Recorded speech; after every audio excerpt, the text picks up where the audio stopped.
बच्चों, let's read the question. For which set of orbitals number of exchange in electrons are same? A option is D3 and D6, B option is D2 and D5, C option is D5 and D8, D option is D5 and। तो यहाँ से इस question में हमारा की concept क्या कहता है कि हमें यहाँ पर बात करनी है number of exchange in electrons. अब देखो, जब भी इलेक्ट्रॉन्स के एक्सचेंज की बात आती है तो हम लोग हमेशा सोच रहे हैं कि कौन कौन अपना इलेक्ट्रॉन एक्सचेंज कर सकता है। तो सिर्फ वही कर सकते हैं जो कि डीजेनरेट ऑर्बिटल्स हों। डीजेनरेट ऑर्बिटल्स का मतलब है कि जिनकी एनर्जी आपस में सेम हो। मतलब ऐसा कभी इलेक्ट्रॉन एक्सचेंज नहीं होगा कि पी का ऑर्बिटल का इलेक्ट्रॉन डी के इलेक्ट्रॉन से एक्सचेंज हो जाए। वो किस तरीके से हो सकता है कि जैसे डी अगर हमारा 5 पार्ट्स में डिवाइडेड है, d x y, d y z, d z x, d x square minus y square, d z square, तो इनमें से ही कोई अपने सेम स्पिन वाले इलेक्ट्रॉन्स को एक्सचेंज कर ले। तो सेम स्पिन वाले इलेक्ट्रॉन्स का नंबर हमें यहाँ पर देखना है। अगर हम ए की बात करें तो D3 एंड D6, तो यहाँ पर हम ड्रॉ कर लेते हैं ऑर्बिटल्स को। यहाँ पर 5 में हमने डिवाइड किया, 3 इलेक्ट्रॉन्स यहाँ आ गए। एंड अब हम बात करेंगे D6 को लेकर, तो हमें क्या करना है, डी ऑर्बिटल में 6 इलेक्ट्रॉन्स फिल करने हैं। तो यहाँ पर 1 2 3 4 5 एंड 6। अब देखो, अगर यहाँ बात करें कि कितने इलेक्ट्रॉन्स आपस में एक्सचेंज कर सकते हैं, तो ये दो की स्पिन यहाँ पर सेम है, तो ये पेयर अपना आपस में एक्सचेंज कर सकता है। यहाँ अगर हम बात करें तो यहाँ पर आपके सेम स्पिन वाले ये दो इलेक्ट्रॉन एक्सचेंज कर सकते हैं और ये भी आपस में एक्सचेंज कर सकते हैं। तो टोटल 2 जो है यहाँ पर वो इलेक्ट्रॉन एक्सचेंज हो जाएगा। अब हम बी की बात करें, बी में हमको क्या दिया हुआ है, D2 एंड D5। तो फिर से इसका भी हम इस तरीके से यहाँ पर ड्रॉ कर लेते हैं। तो D2 के लिए इसका मतलब है कि सिर्फ 2 इलेक्ट्रॉन्स यहाँ फिल होंगे, 1 एंड 2।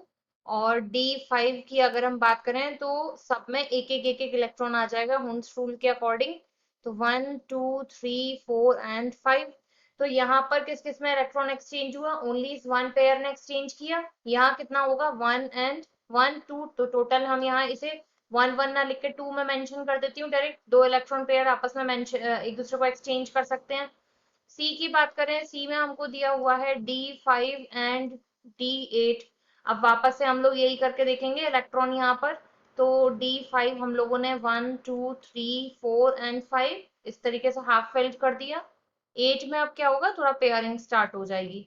तो यहाँ पर किस तरीके से होगा, 1 2 3 4 एंड 5, और ये आपका आ गया यहाँ से 6 7 एंड 8। अब यहाँ कौन कौन यहाँ पर एक्सचेंज कर सकता है अपने इलेक्ट्रॉन्स को, 1 एंड 1 2। तो यहाँ पर 2 हो गए, और यहाँ अगर हम देखें तो सेम स्पिन वाला एक यहाँ हो गया और एक यहाँ हो गया, तो टोटल 2 यहाँ हो गए।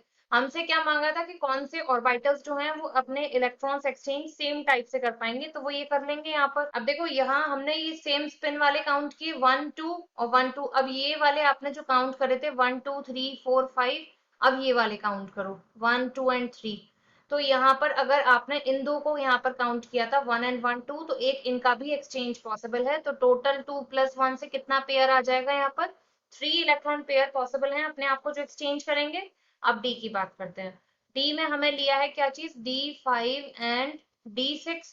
तो हम लोग फिर से क्या करते हैं, यहाँ पर 5 इलेक्ट्रॉन्स की फिलिंग करते हैं।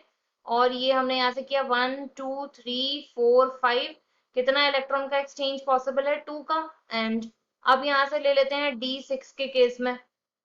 वापस से हमने वही ड्रॉ किया और यहाँ इलेक्ट्रॉन फिल किया 1 2 3 4 5 एंड एक और यहाँ पर आ गया हमारा ये 6। तो अब यहाँ पर कितनी पेयरिंग पॉसिबल है, 1 2 इन दोनों के बीच में और इन दोनों के बीच में। तो टोटल 2 यहाँ हो गए, 2 यहाँ हो गए। हमसे सेम मांगा गया था, तो सेम जो है वो हमें डी ऑप्शन में दिख रहा है। तो D is the right answer. I hope you understood well. Thank you.